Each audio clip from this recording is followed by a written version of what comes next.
বেআইনি দখল উচ্ছেদের সরকারি নির্দেশ অমান্যের অভিযোগে আসানসোল পৌর নিগমের 3 আধিকারিককে শোকজ করা হয়েছে। শনিবার সাংবাদিক বৈঠকে রাজ্যের পৌর ও নগর উন্নয়ন মন্ত্রী অগ্নিমিত্রা পাল জানান, মন্ত্রীর নির্দেশ অমান্য করে আগেভাগে উচ্ছেদ অভিযান চালানো হয়েছে বলে অভিযোগ উঠেছে। সংশ্লিষ্ট আধিকারিকদের জবাব সন্তোষজনক না হলে সাসপেন্ডের মতো কড়া প্রশাসনিক ব্যবস্থাও নেওয়া হবে। মন্ত্রী আরও বলেন, ক্ষতিগ্রস্ত পুরনো হকারদের পুনর্বাসনের ব্যবস্থা করা হবে এবং পিএম স্বনিধি প্রকল্পের আওতায় ঋণের সুবিধাও দেওয়ার পরিকল্পনা রয়েছে। একই সঙ্গে তিনি স্পষ্ট বার্তা দেন, ফুটপাত ও রাস্তা দখল করে কোনো ব্যবসায় চলবে না। তবে সরকারের লক্ষ্য উচ্ছেদ নয়, পরিকল্পিত পুনর্বাসনের মাধ্যমে সরকারকে সুসংগঠিত করা হবে। আমাকে রিভার ফ্রন্ট করতে হবে, আমাকে আসানসোল ঢোকার সময়তে যে জঞ্জাল, পাহাড় প্রমাণ লেগাসি ওয়েস্ট, সেটাকে এক জায়গায় করতে হবে।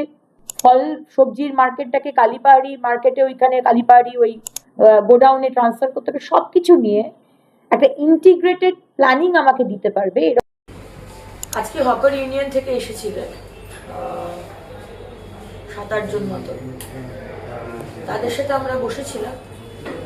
কারণ কি আপনারা জানেন যে 9 তারিখে আমাদের মুখোমুখি যে প্রোগ্রাম হয়েছিল, আসানসোল মিউনিসিপ্যাল কর্পোরেশনের আন্ডারে যেসব মানুষ আছেন তাদের সমস্যার কথা আমরা সেদিন থেকে শুনতে শুরু করেছি। সারা বাংলাতেই এই প্রোগ্রাম আমরা করছি, কিন্তু সেদিনকে এএমসি বিষয়টা নিয়ে প্রোগ্রামটা ছিল। এবং প্রোগ্রামটার পরে আমরা আমাদের অ্যাডমিনিস্ট্রেটর আদিতি চৌধুরী ম্যাডাম এবং আমাদের যে কমিশনার আছেন মিস্টার মোহান্তি এবং এন্টায়ার টিমের সাথে আমরা বসি। আমাদের ফিউচার প্ল্যানস নিয়ে আসানসোল স্মার্ট সিটি করবো আমরা, কি কি জিনিসের ডেভেলপমেন্ট আমরা এই রিসেন্ট টাইমসে করতে পারবো। তার মধ্যে ফ্লাইওভার আছে, তার মধ্যে দামোদরের সামনে রিভার ফ্রন্ট ডেভেলপমেন্ট আছে, এবং তার মধ্যে 9 তারিখে আমরা এটাও কথা বলেছিলাম যে আমরা হকারদের রিলোকেট করব। যারা পুরনো হকার, 50 বছর 60 বছর ধরে যারা রয়েছে, তাদেরকে আমরা এক জায়গাতে নিয়ে যাব। এবং আমার ইচ্ছে এবং মাননীয় মুখ্যমন্ত্রীর ইচ্ছে, তার সাথে কথা বলি, যে কোনো কাজই তার সাথে কথা বলে করি, যে একটা নতুন টাউনশিপ ডেভেলপ করব। সেজন্য ডিএম সাহেবকে জায়গা দেখতে বলেছি। দামোদরের সামনেও কিছু জায়গা দেখা হয়েছে, ফাইনাল করা হয়নি। ম্যাডাম আদিতি তিনি একটা ডিপিআর বানাচ্ছেন কোথায় করা যায়, তো সেটা সেদিনকে আমাদের কথা হয়েছিল। তারপরে আমি মুখোমুখি পরে যখন রাস্তায় বাজারে প্রচন্ড কমপ্লেন আসছে, স্কুলগুলো আছে এখানে, স্কুলের বাচ্চাদের দেরি হচ্ছে, প্রচন্ড রাস্তায় জ্যাম, ট্রাফিকটা হচ্ছে কেন? রাস্তার ধারে ট্রাক, সবজির ভ্যান, তারা দাঁড়িয়ে যাচ্ছে, কোনো ল অ্যান্ড অর্ডার মেনটেন করা হচ্ছে না। করাটাও ডিফিকাল্ট, কারণ রাস্তার পাশে দোকানপাট হয়ে গেছে। একটা বড় বড় যে দোকান রয়েছে আসানসোল বাজারে, যাদেরকে আমরা ছোটবেলা থেকে দেখে এসেছি, তার সামনে ফুটপাতে একটা লাইন অফ ফুটপাথ অলরেডি রয়েছে, কিন্তু তারপরে রাস্তার পাশে আবার সেকেন্ড লাইন অফ ফুটপাথ হয়ে গেছে।